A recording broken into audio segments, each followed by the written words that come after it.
안녕하십니까.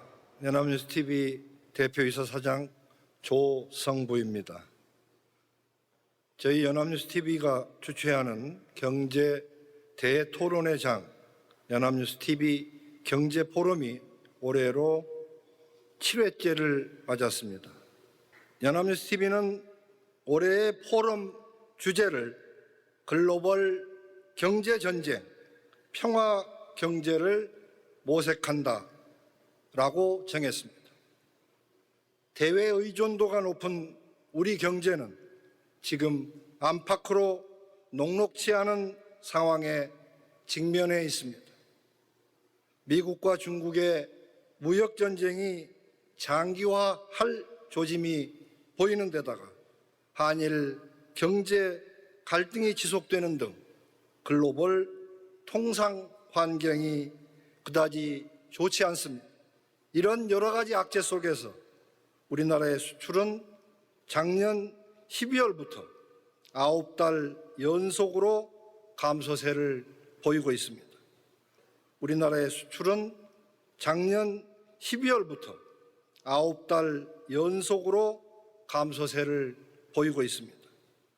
하지만 위기는 슬기롭게 극복하기만 하면 위대한 기회가 되어줄 것이라고 믿습니다. 오늘 포럼이 경제 강국으로서의 밝은 미래를 기약하기 위한 한국 경제의 재도약과 한반도의 공존과 번영을 위한 소중한 밑거름이 되어주기를 기대합니다. 감사합니다.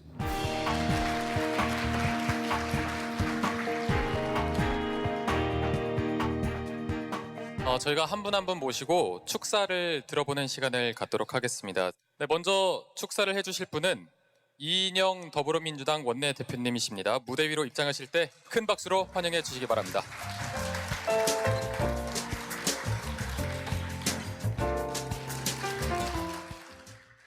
연합뉴스TV가 개최하는 경제포럼을 진심으로 축하드립니다. 연합뉴스TV 경제포럼은 한국 경제 현안을 심층 진단하고 또 경제 활성화를 위한 실질적 해법을 모색하는 매우 권위 있는 경제포럼으로 확고하게 자리 잡았습니다. 특히 올해 포럼 주제로 글로벌 경제전쟁과 평화경제를 선정한 것은 저는 매우 시의적절한 선택이었다고 생각합니다. 연합뉴스TV에 해안이 돋보인다는 말씀을 드리고 싶습니다. 글로벌 경제전쟁이 사상 유례없는 수준으로 깊고 넓게 진행되고 있습니다. 무역 의존도가 높은 우리 경제에 큰 도전이 아닐 수 없겠습니다. 한일 경제전도 점점 치열하게 전개되고 확대되고 있습니다. 우리 당과 정부는 일본의 기습적인 경제 침략 행위를 소재, 부품, 장비 산업을 비롯해 우리 경제의 체질을 바꿀 절호의 기회로 만들어야 한다는 각오로 비상하게 임하고 있습니다. 문재인 대통령께서는 어제 유엔 연설에서 DMZ를 국제평화지대로 만들자는 새로운 비전을 발표하셨습니다. 한반도 평화의 여정에 국제적 협력의 길을 활짝 연 매우 의미 있는 진전이었다고 생각합니다. 월스트리트를 비롯한 국제사회 평가도 좋은 편입니다. 한반도 평화경제 비전은 우리에게 주어진 엄청난 기회입니다.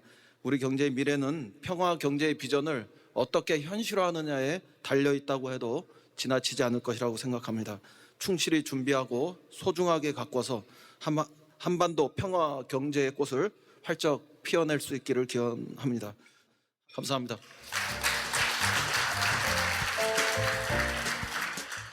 다음은 나경원 자유한국당 원내대표님의 축사가 있겠습니다. 무대 위로 입장하실 때 큰 박수 부탁드립니다.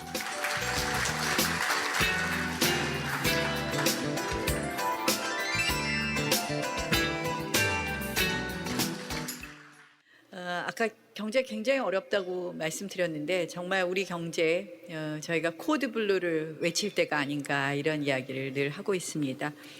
최근에 OECD도 한국 경제 성장률을 더 하향 전망했고 또 뭐 글로벌 환경도 매우 좋지 않은 그런 상황이라고 봅니다. 이럴 때 저는 정말 정부가 있어야 할 곳에 정부가 있어야 하는데 정부가 있어야 할 곳에는 없고 없어야 할 곳에 있지 않나 이런 생각을 합니다. 내년 예산 슈퍼 예산이 또 왔습니다. 3년 만에 예산이 100조가 늘었습니다.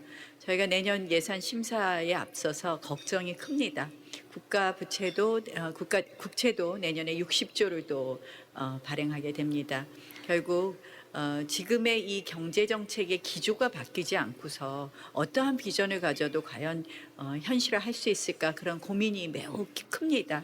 지금 대한민국 경제 정책이 어떻게 보면 반헌법적인 것 아닌가 이렇게 생각을 많이 합니다. 그러한 기조의 대전환을 다시 한번 우리 정부 여당에서 귀 기울여 주실 것을 촉구하면서 평화 경제, 저도 우리 장기적인 비전으로서는 우리 남북 간의 경제 교류라든지 이런 부분에 대해서 우리가 기대를 걸을 부분이 있다고 생각합니다. 그러나 지금 당장 평화 경제만으로 우리의 경제 위기가 극복될 수 없다는 것은 모두도 잘 아실 겁니다. 따라서 오늘 이 포럼에서 정말 실질적으로 지금 단기적으로 우리의 위기를 극복하는 부분, 또 장기적으로 우리의 비전을 갖고 있는 부분에 대해서 조화로운 여러 가지 대안들이 나오시기를 기대해 봅니다.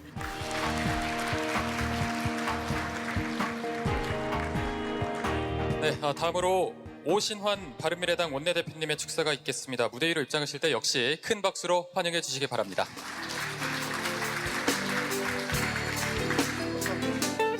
네, 여러분 안녕하십니까? 바른미래당 원내대표 오신환입니다. 우리 대한민국의 지금 경제가 처한 문제를 진단하고 또 미래 발전 방안들을 모색해온 연합뉴스 TV 경제포럼은 매우 중요한 의미를 가지면서 올해 7번째를 맞이하게 됐습니다. 진심으로 축하드린다는 말씀 드리고요. 정말 앞서 두 분 원내대표님 말씀하셨지만 우리나라 경제가 매우 어려운 상황에 놓여 있습니다. 신냉전이라고 일컫고 있는 미중 무역 전쟁 그 여파로 인해서 우리 대한민국의 경제, 특히 반도체나 디스플레이, 무선 통신 기기 이 분야의 우리나라 주력 산업이 굉장히 큰 타격을 받고 있는 것이 사실입니다. 또 설상가상으로 우리 일본의 경제 보복으로 인해서 우리 대한민국 경제는 더 어려움에 처해 있는 것도 사실입니다. 이런 상황 속에서 어떤 의미로 보면 우리 정치가 좀 경제에 간섭하지 않고 규제하지 않고 시장을 믿고 기업 활동들을 하는 데 있어서 오히려 격려하고 힘이 될 수 있다면 우리 대한민국의 경제를 더욱더 조금 더 나아지는 방향으로 극복해 나갈 수 있는 방향에 대해서 찾아갈 수 있지 않을까 이런 생각도 해봅니다. 그런 취약점들을 근본적으로 개선하는 계기로 삼는 것이 바람직한 자세일 겁니다.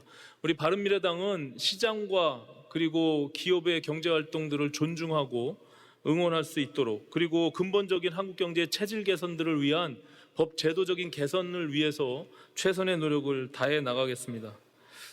우리 경제의 어제와 오늘 그리고 내일을 진단하는 우리 연합뉴스 TV의 오늘 경제 포럼을 다시 한번 진심으로 감사드리고 무궁한 발전을 기원드리겠습니다. 고맙습니다.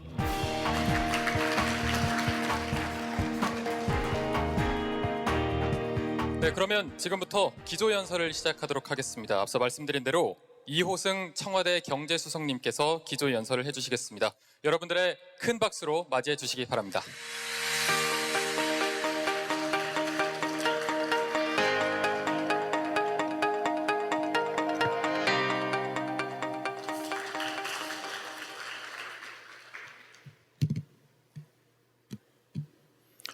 안녕하십니까. 경제수석 이호승입니다. 오늘 제가 말씀드릴 내용은 국내외 경제환경 변화와 대응 방향이라는 주제인데요. 첫 번째는 우리 경제의 현황과 구조적인 모습입니다. 경기 지수로 본 것인데요. 지금 17년 3분기에 이제 약한 형태의 정점을 구성을 하고 지금 한 2년 정도 경기 하강에 들어와 있습니다. 저는 그 잠재 성장률을 이제 그 나라의 실력이라고 봅니다. 그 정도 실력을 하고 있다는 것이죠. 지금 우리 경제는 2.5% 정도의 잠재 성장률을 가지고 있는 걸로 한국은행은 추정을 하고 있고, 한 15년 전에는 저게 5% 내외였고 약 10년 전에는 4% 내외, 한 5년 전에는 3%를 약간 넘는 정도의 잠재 성장률을 가지고 있었다는 것입니다. 다만 여기에서 이 잠재 성장률이 이제 떨어지는 어떤 장기적인 구조적인 추세, 이것이 저는 아까 말씀드린 것처럼 위기의식의 전제가 되어야 맞다. 거의 10년 동안 제조업 가동률이 80% 수준에서 70% 초반 수준으로 쭉 낮아져 왔음을 볼 수 있고, 제조업에서 있어서 노동 생산성도 크게 좋지 않은 그런 상태입니다. 이제 특히 이제 주요국가 제조업 부분에 있어서 기술 격차를 보면 미국과의 격차는 빠르게 좁혀오다가 최근에는 그 좁히는 속도를 더 내지 못하고 있고, 중국과의 기술 격차는 상당히 이제 좁혀져 있는 것입니다. 아주 최근에는 중국과의 격차가 지금보다 2016년보다는 조금 더 벌리지 않았느냐 하는 그런 평가도 있긴 합니다. 그리고 지금 기술의 변화를 빼고는 최근의 어떤 경제 현상의 변화를 이해하기 어렵습니다. 지금 이제 우리나라는 4차 산업혁명이라는 말로 기술 변화를 이제 칭하고 있고요. 유럽 같은 데는 디지털화 이런 식으로 표현하기도 합니다. 그래서 슈밥이라는 그 사람이 칭한 것은 예전에는 이제 큰 고기가 작은 물고기를 잡아먹는 세상이었는데 지금은 빠른 작은 고기가 느린 큰 고기를 잡아먹는 세상이 되었다라고 지금 비유를 하고 있습니다. 그래서 이것이 이제 직업이나 일의 미래에도 영향을 미치는데요. 이제 자동화될, 그러니까 이제 직업이 변하게 될 어떤 위험도에 대해서 OECD 평균을 중간에 놓았을 때 우리가 평균보다 약간 낮은, 그러니까 평균에 유사한 정도의 범주를 가지고 있습니다. 미중은 통상 마찰은 무역 경로, 무역은 줄죠. 위축이 되고, 그걸 통해서 이제 투자 경로를 또 위축을 시키고, 최근에 세계 경제 불확실성은 글로벌 밸류 체인과 연계해서 봅니다. 글로벌 밸류 체인이 약화되고 있다는 것입니다. 그래서 이제 글로벌 밸류 체인의 약화가 이제 어떤 기업 입지를 이제 중국에서 이제 다른 쪽으로의 전환으로 유도하기도 하고, 이 모든 것이 이제 심리 약화를 가져오는 것이니까 우리나라 경제뿐만 아니라 세계 경제의 성장률을 상당 부분 지금 약화시키고 있는 그런 모습입니다. 그래서 한중일 분역 구조에 대해서 잠시 보고 갈까 합니다. 이제 우리는 수출 시장을 중국에 의존하고 있고, 소재나 부품 같은 것은 일본에 의지해서 이 세 나라가 이제 굉장히 그 깊은 경제 관계를 가지고 성장을 하고 수출을 하고 의존을 하고 있었던 것입니다. 근데 아시지만 최근에 이제 좀 변화가 있었는데, 수출 시장 측면에서 홍콩이 생각보다 우리 수출을 많이 받아주고 있습니다. 왜냐하면 이제 중국으로 바로 가기 어렵거나 홍콩을 통해서 가기에 더 편한 그런 부분들은 홍콩을 통해서 가거든요. 그래서 두 가지를 합치면 한 3분의 1 정도의 비중을 중국과 홍콩이 점유를 하고 있습니다. 특히 이제 반도체 같은 경우는 더 하고요. 근데 중국의 산업 생산이 최근에 쭉 떨어지는 모습을 보이지 않습니까? 금융위기 이후에. 그리고 이제 성장률이 올해는 6%를 약간 넘겠지만 내년은 6% 밑으로 떨어질 걸로 예상을 하고 있습니다. 그런 정도로 중국이 서서히 이제 하강하는 모습을 보이고 있고, 그 과정에서 혹시라도 이제 하드랜딩 이슈는 항상 또 때 되면 또 나오고 하는 것이니까 그런 쪽에서 이제 시장의 영향도 같이 볼 필요가 있습니다. 이거는 일본이 이제 전격적으로 7월 초에 수출 규제를 하게 됨으로써 했는데, 이제 우리 기업들이 이제 새롭게 깨달은 것이 있습니다. 그러니까 일본하고 소재 부품을 조달하는 과정에서 굉장히 오랫동안 협력을 했고 믿을만 했고 납기도 잘 지키고 품질도 괜찮고, 그다음에 일본 제품은 70년대, 80년대, 60년대도 그랬습니다만 항상 가성비가 좋은 것이 특징입니다. 가격 대비 품질이 또 좋죠. 그다음에 소재 부품에 대한 어떤 전문성도 있어서 의존을 해왔는데, 이게 이제 상당한 위험 요인이 된다 하는 것을 이제 체감을 하고 있는 것입니다. 그래서 좀 더 비용을 치르더라도, 좀 더 불편하더라도 소스 하는 것을 다변화하거나 국내 소스를 어느 일정 부분을 가져가는 형태로의 기업 전략이 필요하다는 것을 느끼고 있고, 최근에 이제 주요 기업들은 이제 뭐 3분의 1 룰 혹은 30% 룰을 정해놓고 소재나 부품의 의존도가 특정한 나라나 기업의 3분의 1이 넘어가면 스스로 이제 경고등을 켜고 그 비중을 낮추는 쪽으로의 진행을 하고 있습니다. 그러니까 뭐 애플이 하듯이 당연한 그 기업 전략이라고 봅니다. 우리가 이제 그 직면한 그 테스트는 얼마나 지속할 수 있느냐. 그러니까 물론 이 일이 빨리 해결돼야죠. 그것과 관계없이 지금 우리가 새로 발굴하고 새로 느끼게 된 어떤 우리 그 소재 부품과 관련된 어떤 그 치명적인 약점들을 해소하기 위해서 얼마나 오랫동안 지속할 수 있느냐, 이런 데 있어서 국민들이 이해를 해줄 수 있느냐, 정부가 그 의지를 계속 가져갈 수 있느냐 하는 그 테스트를 받고 있다고 저는 생각을 합니다. 다행히 최근에 이제 노사관계가 전체적으로 다 좋은 건 아닙니다만 새로운 조짐들도 보입니다. 대외적으로 이제 일본 때문에 어려워지고 하니까 현대차가 8년 만에 이제 분규 없이 타결을 하기도 하고, 이제 지속 가능성을 담보하기 위해서는 한편으로는 혁신, 한편으로는 포용, 이 두 가지를 함께 가져갈 수밖에 없고, 그래서 혁신적 포용 국가라는 어떤 국가 목표는 다만 대한민국이 아니더라도 지금 상황에 있는 모든 나라가 나라다운 나라라면 이 두 가지의 용어를 벗어나서 정책을 하기는 어려운 그런 상황이라고 봅니다. 그래서 복합적인 도전 과제를 대응하기 위해서는 재정 정책과 통화 정책이 조금 더 긴밀하게 믹스가 돼야 된다는 것, 부처 간에 유기적으로 통합을 할 필요가 있다는 것, 그다음에 외교 문제와 경제 문제는 조금 더 의사결정이 같이 결합될 필요가 있고, 이 점에 있어서는 어떤 청와대 역할도 중요하다고 봅니다. 제가 이제 우리나라가 처한 사정이나 미래의 모습을 보면서 저는 한국을 둘러싼 미국과 일본과 중국을 먼저 보면서 쉬운 연상을 합니다. 그 다음에 또 하나는 이제 북한인데요. 이건 미국입니다. 미국을 항상 봅니다. 왜 미국은 마이크로소프트와 애플과 아마존과 구글과 페이스북과 이런 대표적인 플랫폼 기업, ICT 기업을 가지게 되었는가? 여기서 이제 중국 기업이 두 개 끼어 있는 거는 중국 기업은 시장 자체가 큰 데다가 중국이 나서서 시장을 보호해 주기 때문에 이제 끼어 있는 것이라고 볼 수도 있는 것이죠. 그러니까 세계의 모든 주요 그 시장을 선도하고 있는 기업들은 다 이제 미국 기업인데, 그럼 여기에 기술이 있고 기술을 뒷받침하는 인력이 있고 또 시장이 있는 것입니다.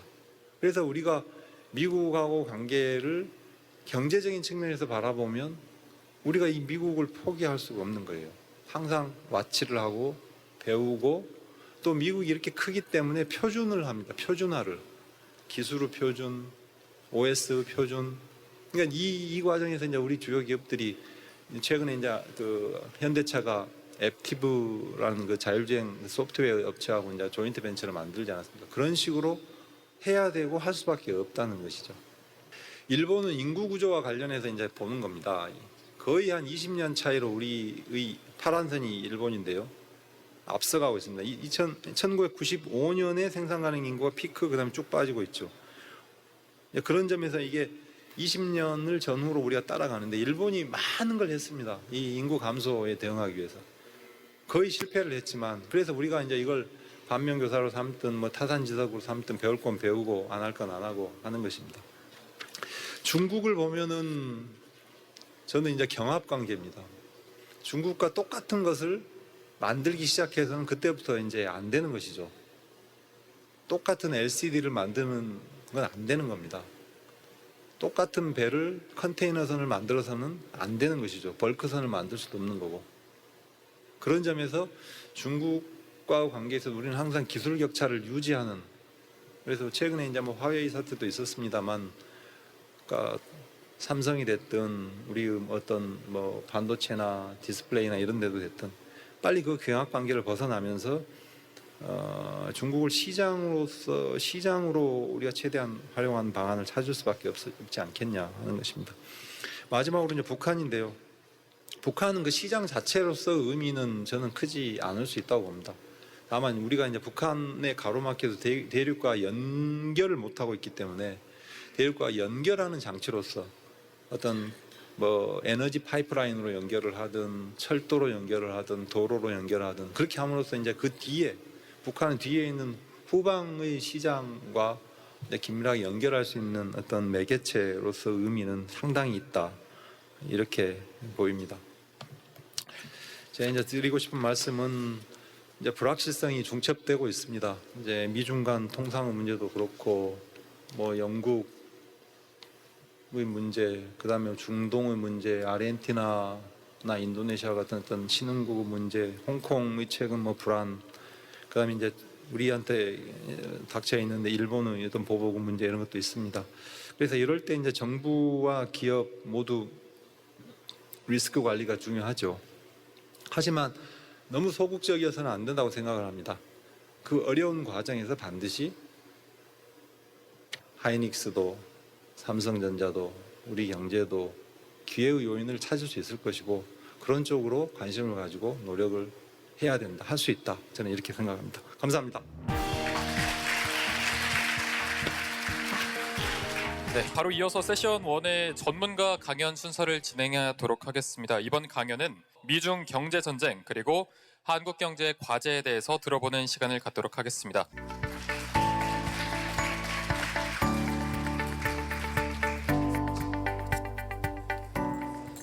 제가 지금 얘기하는 거는 그래도 이 연합뉴스 TV의 포럼에 오기 위해서 나름대로 한 달 이상 고민을 하면서 뭘 말씀을 드릴까 하는 걸 고민한 결과를 말씀을 드린 겁니다.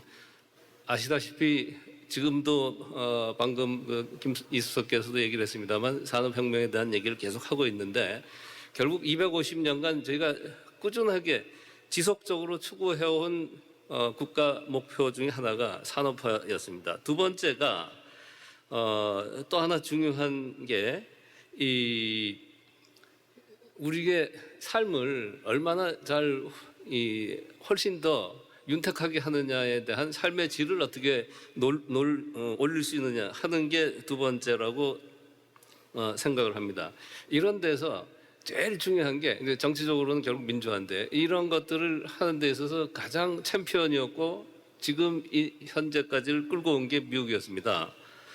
미국이 핵심이 돼서 추구한 패러다임에 그 사람들이 처음부터 그렇게 간 건 아니지만 지금 결과론적으로 보면은 소득을 $10,000로 달성하고, 그 다음에 상당 정도의 도시화를 이루고, 그 다음에 상당 정도의 기대 수명을 올리고, 또한 이 과정에서 전 세계 국가들과의 이 관계를 훨씬 더 강화해서 무역이나 투자를 훨씬 더 활성화한 겁니다. 근데 2012년, 2013년이나 되면은 전 세계 인구가 약 70억 명 정도 되고, 그 다음에 세계 경제 규모가 $70조 넘었습니다. 다시 얘기해서 세계 모든 인류의 1인당 소득이 $10,000를 돌파하는 한 해가 됩니다. 그 다음에 그때 또 뭐가 있느냐? 세계적으로 볼 때 거의 도시화가 거의 60%에 육박합니다. 아직까지 60%까지 도달하지 않은 많은 국가들이지만 선진국들은 이미 80%를 넘었고요. 그 얘기는 다시 얘기해서 삶의 질을 올리기 위해서 국가에서 투자를 아무리 해봐야 SOC를 투자하고 해도 그렇게 큰 효과가 나타날 수 없다는 걸 간접적으로 얘기를 하는 겁니다. 두 번째 이제 자연스럽게 넘어가는 게 중국의 정상화 문제인데요. 중국이 이렇게 정상화됐기 때문에 결국은 지금 패러다임 시프트의 패러다임의 완성이, 그러니까 이전 시대의 패러다임의 완성이 훨씬 더 가속화됐습니다. 사실 중국은 지금 현재 중국은 거의 80% 이상이 미국에 의한 결과예요. 미국의 지원에 의한 결과입니다. 여러분 여기 많은 분들이 1972년에 가슴이 뛸 정도로 이 핑퐁 외교하고 대땅뜨가 일어난 시간을 기억하시는 분들이 계실 겁니다. 그때 미중이 협력을 하기로 했기 때문에 그 이후부터 미국에서 중국에 대해서 아주 대대적으로 지원을 했어요. 그래서 1972년에 대땅뜨가 있고, 그 결과 중국이 WTO도 가입을 하고, 그 다음에 전 세계로부터 대대적인 이 투자를 받아들여 가지고 지금 현재로는 아주 재미있게도 미국으로부터 지금 현재까지 누적적으로 수지 흑자를 이룬 걸다가 다 이렇게 합하면요. 중국이 지금 가지고 있는 외환보유고인 3조 달러하고 거의 맞먹습니다. 이미 중국은 상당한 정도 계층 구조가 있지만 고소득층이 이 크리티컬 매스 이상의 사이즈를 내 가지고 앞으로 경제 발전을 하는 큰 배경이 될 수 있다는 겁니다. 제가 아주 보수적으로 제 개인이 추산을 해본 바에 의하면은 약 3억 명의 인구는 15,000달러, 이게 그 구매력 평가가 아니고 일반 그 환산에 의한 1인당 소득이 15,000달러 정도 되고요. 그 다음에 한 우리나라 인구와 합당한 5천만 명 정도는 이미 한 7만 불 정도를 넘어섰습니다. 우리가 잘 아는 홍콩 바로 옆에는 광동성의 경우에 인구가 한 1억 1천만 명 정도 되는데 거기는 벌써 1인당 소득이 15,000달러를 넘어섰습니다. 사실은 중국 경제는 이미 10조 달러를 넘어선 지가 오래됐습니다. 그래서 10조 달러가 넘어선 국가에서 연 평균 성장률이 3%만 넘어도 엄청난 성장입니다. 한국이라는 이 단위체를 지속적으로 발전시켜야 됩니다. 지금 고령화 사회, 저출산의 문제, 근데 여러분 아시겠습니다만 지금 우리나라에는 장기 거주 외국인이 250만 명에 해당합니다. 앞으로 우리는 애를 안 놓고 외국인들이 계속 놓고 외국인들이 들어온다면은 한반도가 소위 우리가 얘기하는 그런 국가로 남아 있을까요? 결국 미국이 1등 국가가 됐던 가장 큰 이유는 사람을 모은 겁니다. 저는 사람 중심의 국가고 세계에서 최고의 인재들을 전 세계로부터 다 빨아들여 가지고 그 사람들의 생각을 융합해서 만들어냈다고 생각을 해요. 그래서 결국 우리도 이 사람을 어떤 식으로 재조직하고 인적 구성을 어떻게 변화시키고 그 다음에 산업을 어떤 식으로 구조 변화를 통해 가지고 이 국가를 더 나은 국가로 만들 수 있느냐 하느냐에 저희의 이 앞으로의 정책 방향을 저희의 힘을 더 키워야 된다고 생각을 합니다. 대단히 감사합니다.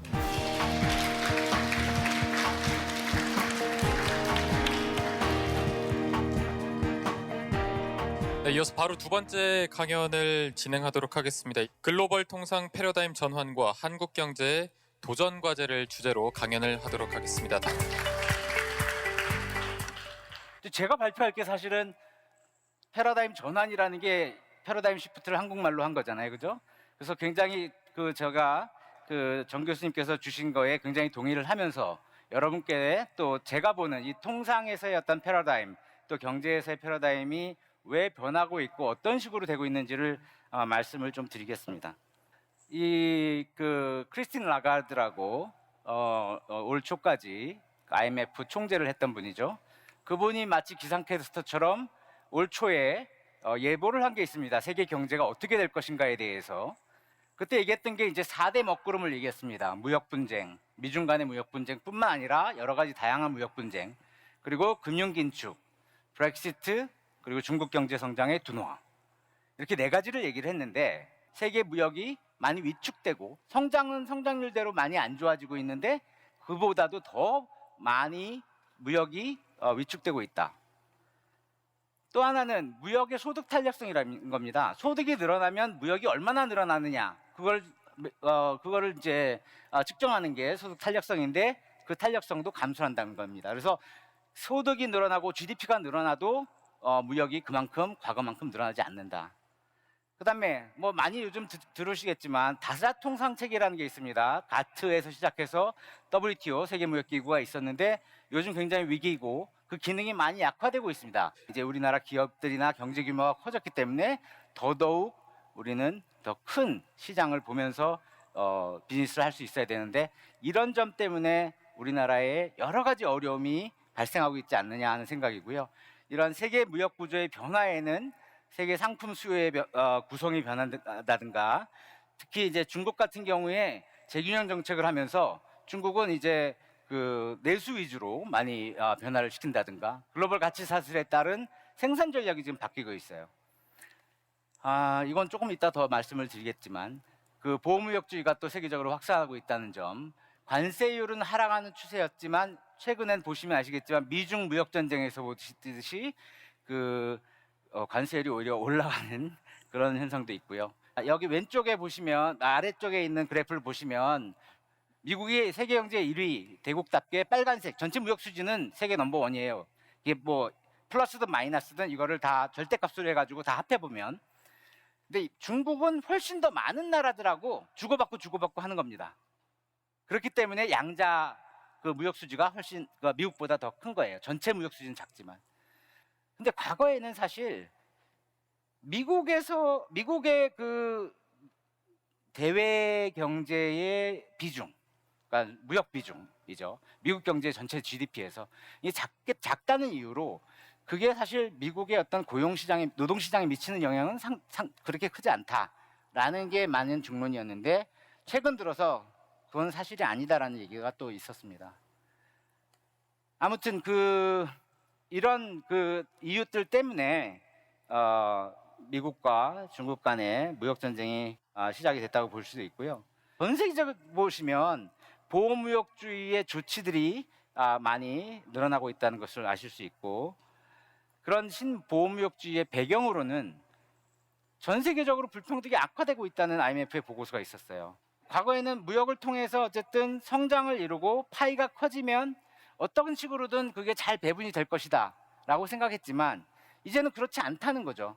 그렇기 때문에 그거에 대한 고민이 필요하고, 정책 디자인을 할 때도 이 분배 메커니즘을 잘 만들어주지 않으면 이 불평등이 해소되지 않고 오히려 그게 더 발목을 잡는 그런 결과를 가져올 수 있다는 점에서는 이게 굉장히 중요한 부분이 된다. 그리고 노동시장에 대한 관심이 굉장히 커졌다. 그 점도 우리가 생각을 해야 됩니다. 과거와 달리.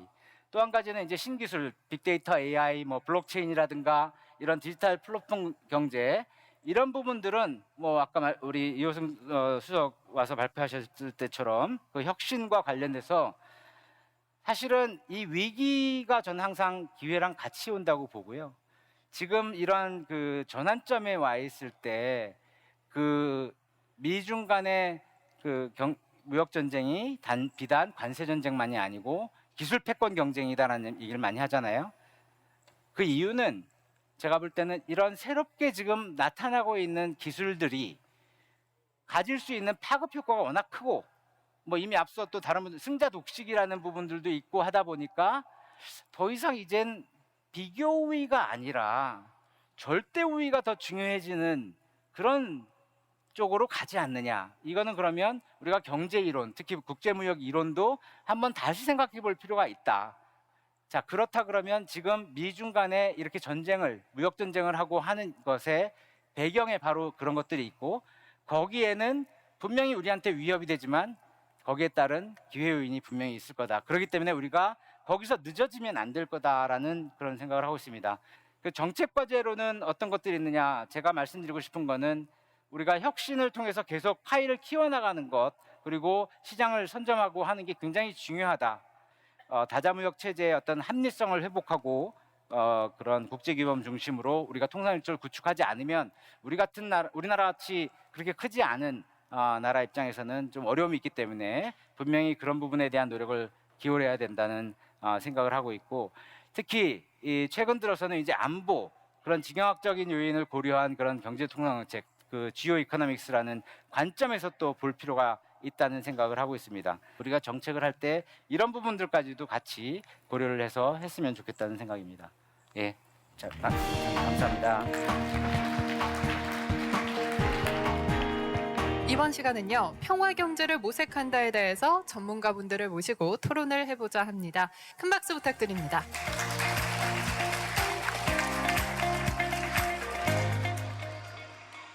오늘의 큰 주제인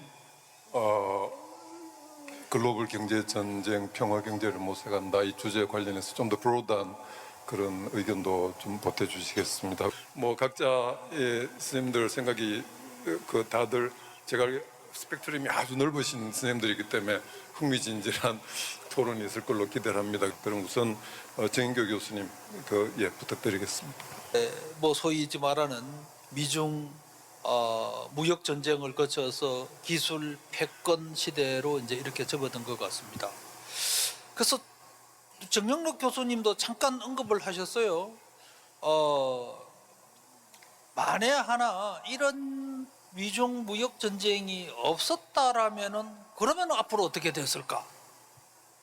우리가 이 부분도 한 번쯤은 생각을 해봐야 될 겁니다. 자, 그래서 뭐 지금은 이미 그 WTO는 무력화가 돼 버렸습니다.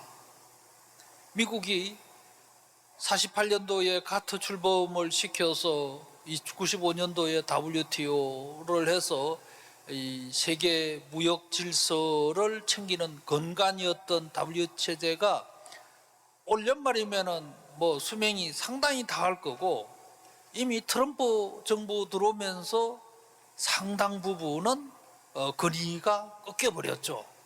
이제 그 말씀은 뭐냐면은 WTO에서 규율하는 가장 확실한 지표가 바로 관세입니다. 그런데 문제는 이제 이런 상황을 기회로 우리가 활용을 하려고 그러면은 정말 우리 스스로의 내부 역량이 있어야 되지 않겠어요?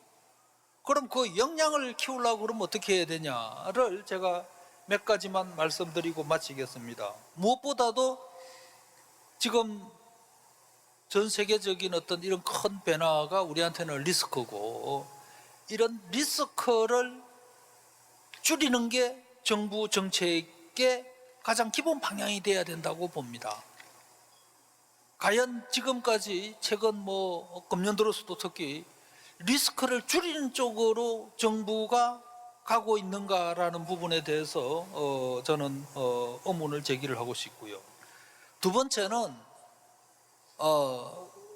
국내적 결정일지라도 우리나라 정도 되면은 어떤 국제적인 룰을 생각을 하고 결정을 해야 되는 겁니다. 그게 설령 대법원일지라도요. 국제적인 관계에 관계되는 어떤 그런 이슈 같으면은 국제 규범도 봐야 된다라는 거고 그걸 말씀드릴 수 있을 거고 그래야지 또 다른 리스크를 만들어내지 않을 거다라는 말씀드리고 싶고요. 마지막으로 결국은 우리 산업의 경쟁력인데 정부가 재정 풀어서 뭐 기업 지원해 주겠다라는 게 뭐 늘 하루 나오는 얘기죠. 그래서 뭐들 뭐 재정 중독에 걸린 상황이다라고들 얘기를 하는데 그거보다 더 쉽고 더 효과 있고 바른 길은 규제를 완화를 하는 거죠. 지금 우리나라만큼 지금 규제가 특히 제조업 하는데 규제가 많은 나라를 찾기가 어렵게 돼버렸습니다. 그래서 국내 규제를 안 없애고 어떻게 우리 국내에서 우리 기업들이 투자를 하겠어요? 그래서 이 세 가지 정도 일단 말씀드리고 또 기회가 되면은 제가 올리도록 하겠습니다. 예, 정규 교수님 고맙습니다. 예, 그다음에 김경만 본부장님. 예. 사실상 우리는 무역으로 먹고 사는 나라지 않습니까? 중간재 비중이 수출 의존도가 약 70%가 넘습니다. 이에 따라서 우리 기업의 위기감은 더욱더 커지고 있는 상황이죠. 국내 상황 한번 보겠습니다. 내수 침체는 살아날 기미를 보이고 있지 않습니다. 장기화되고 있다는 거죠.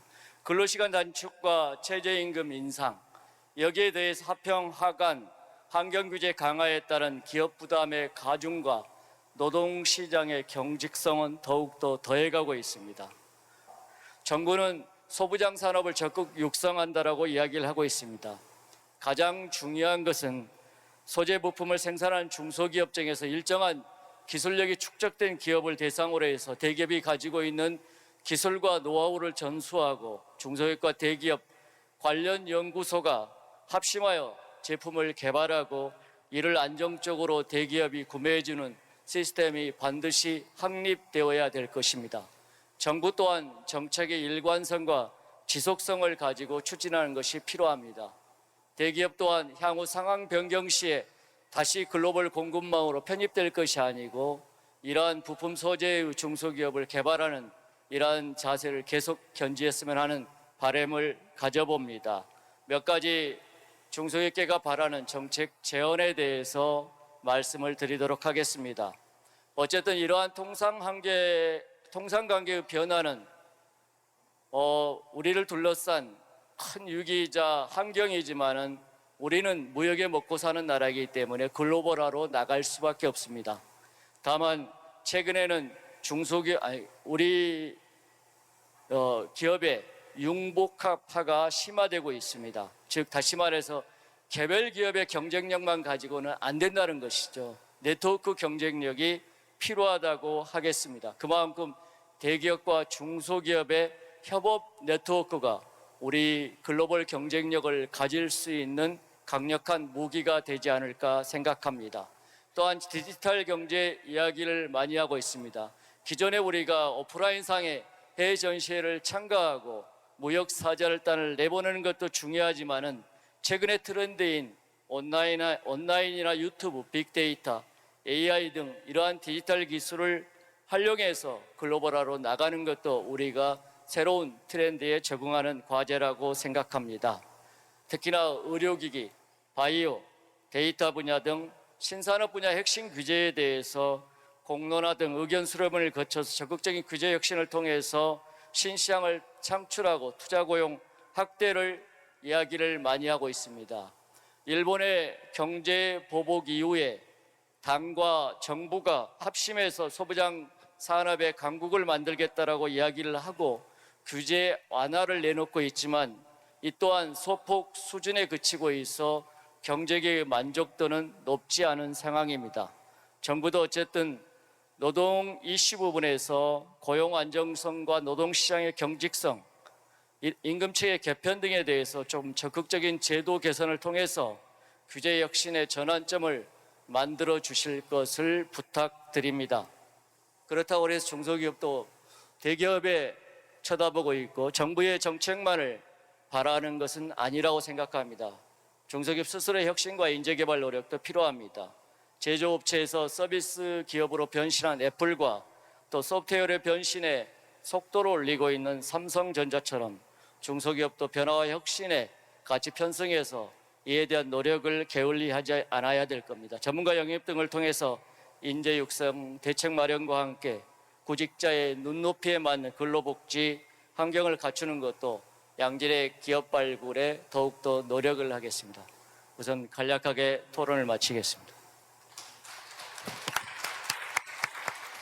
예, 김경원 교수님 여러 가지 중소기업 입장에서 바라보는 아주 포괄적인 그 문제점들 전부 다 제시해 주셨는데요. 아마 플로어 계시는 선생님들도 오늘 김경만 본부장님이 쭉 다 이게 리스트해 주신 우리 경제 어떤 전체적인 문제들에 대해 가지고 일정한 공유하는 문제의식도 있겠고 혹은 의견도 좀 다르실 수도 있을 것 같은데 아주 활발한 그 토론이 기대됩니다. 예, 그다음 허용 교수님.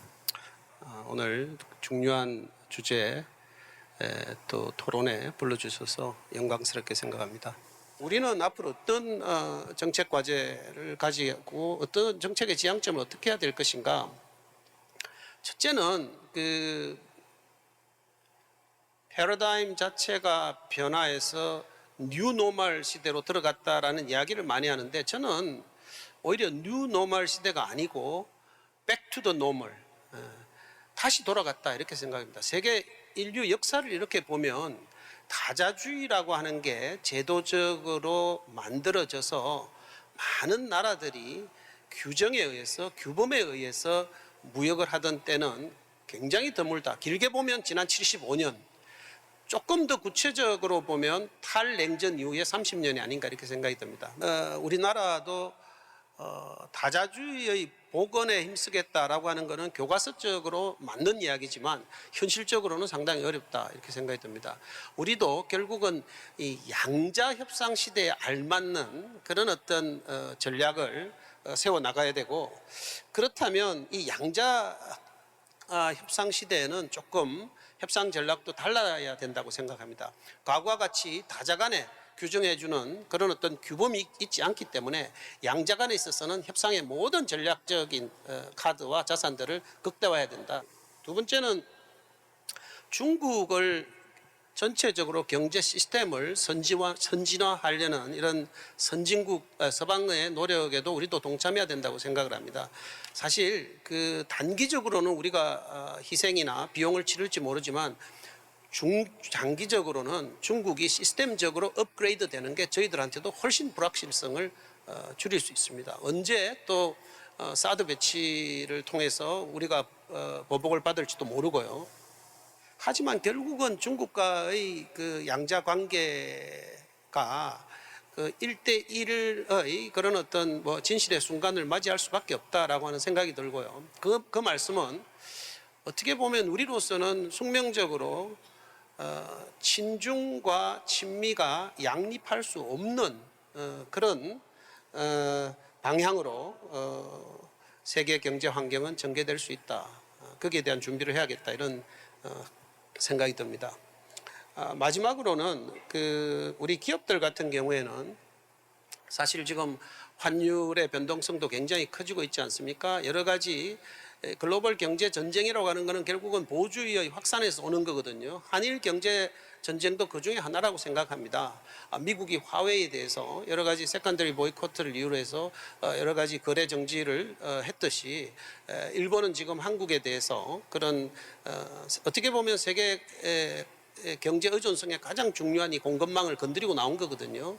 그렇기 때문에 이렇게 불확실성이 정폭되고 보호주의가 확산되는 이런 가운데 우리 기업들은 특히 글로벌 기업들은 이 리스크 관리를 굉장히 강화할 그런 필요가 있다 이런 생각이 들고요. 이 글로벌 자산 포트폴리오나 운영 방식에 대해서도 근본적으로 한번 재점검을 해야 되고 또 지역별로 위험 요소들이 다 다르게 나타나기 때문에 지역별 위험 요소의 상시적인 모니터링 그리고 대응 전략 도출에도 힘을 모아야 되지 않냐 이런 생각이 듭니다. 한국과 일본이 지금 일본과는 실질적으로 수출 통제는 이루어지지 않았지 않습니까? 하지만 올 연말에 만약에 또 그 뭐 일본 기업에 대한 자산 유동화가 실제로 진행이 되고 한다면은 내년에는 일본 기업들이 수출 전략 물자에 대해서 실질적인 수출 제한 내지는 검수에도 2단계로 돌입할 수 있다고 봅니다. 그래서 미중 경제 전쟁이 악화되고 한일 경제 전쟁이 그 와중에서 악화된 가운데 미국의 일부 전략 물자를 한국에 보급하거나 하는 데 있어 가지고 중국과의 어떤 마찰이 다시 불거지면 우리로 봐 가지고는 정말 최악의 상태에 돌입할 수도 있다. 그래서 뭐 그룹별로 또는 기업들은 최악의 사태에 대비하는 이런 컨틴전시 플랜, 긴급 대응 전략이죠. 또 충분히 준비하고 또 점검해야 되지 않냐 이렇게 생각이 듭니다. 예, 이상입니다. 예, 고맙습니다. 개별 국가들이 미국을 포함해서 영국 모든 국가들이 자국 내에서의 그 소위 루저들을 다 포용하는 그런 포용적 통상 정책, 포용적 경제 정책을 전반적인 어떤 정치 시스템, 경제 시스템으로 이렇게 인테그레이트하는 노력들이 얼마나 가시화되는가, 또 그런 여건을 우리가 마련할 수 있을까, 그런 것도 큰 어떤 우리의 토의 과제 중에 하나여야 될 것 같습니다. 그 다음에 김경만 본부장님이 아주 소소하게 다 지적해 주셨는데 그거 관련해서 우리 생각해 볼 수 있는 게 과연 지금 위기에 처한 건 사실인데 이 위기에 대한 그 어떤 대응 요법으로서 현재까지 우리가 정부가 생각하고 또 다수에서 논의되고 있는 어떤 정책에 의한 위기 탈출, 즉 단기적으로는 아까 김 본부장님도 제안하셨으면 지금 내수가 너무 그 충격적으로 다운되고 있으니까 이런 충격적인 내수 축소에 대해서는 단기적인 그 내수 진작책으로서의 어떤 그 확장적 재정 정책, 금융 정책의 필요성도 말씀하셨고요.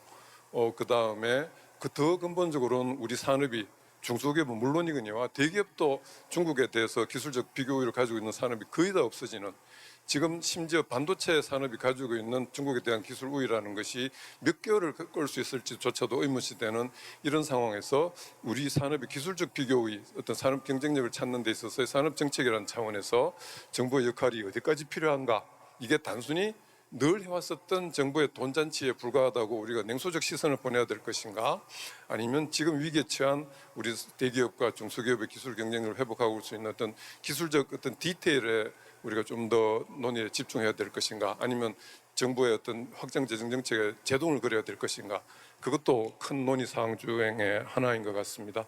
기절한 우리 경제는 살려내야죠. 살려낼 수 있는 모든 응급요법은 다 사용하는 것이 기절한 경제에 우리가 대응하는 올바른 정권인 것 같습니다. 기절한 경제를 놓고 기절시키지 않아야 되는 근본적인 룰 세팅을 디베이트하기보다는 기절해 있는 경제를 다시 그 응급 조치를 하는 것이 더 급선무기 때문에 우리가 취할 수 있는 모든 그 어떤 정책 수단들을 리스크 테이킹하고 정책 수단의 리스크를 다 테이킹하고 어떤 긴급 조치를 취하는 게 지금 우리 기절한 경제를 살리는 방법이 아닐까 하는 말씀을 드리고, 또 뭐 마지막으로는 하나만 말씀이지만 우리가 임진왜란 때도 살아남았고 일제 시대 때도 살아남았고 한국 전쟁 때도 살아남았는데 뭐 이 정도 위기에 우리가 지금 잠깐 기절했지만 분명히 또 다시 부활할 걸로 믿습니다. 이 부활하는 하고 할 때 필요한 단기적인 전략, 그다음 부활하고 났을 때 우리가 전체적으로 우리 경제를 다시 한번 프레임을 짜는 전략, 그건 단계적으로 우리가 이렇게 취하지만 기절한 경제에서는 모든 응급 조치를 다 취해야 될 필요가 있지 않나 하는 그런 뭐 뻔한 이야기를 말씀드리면서 제가 시간을 더 끌었습니다. 이상으로 토론 마치도록 하겠습니다. 귀한 시간을 내주신 전문가분들, 그리고 오늘 긴 시간 함께해 주신 여러분들께 정말 감사하다는 말씀 드리고요. 이것으로 연합뉴스TV 경제포럼을 모두 마치도록 하겠습니다.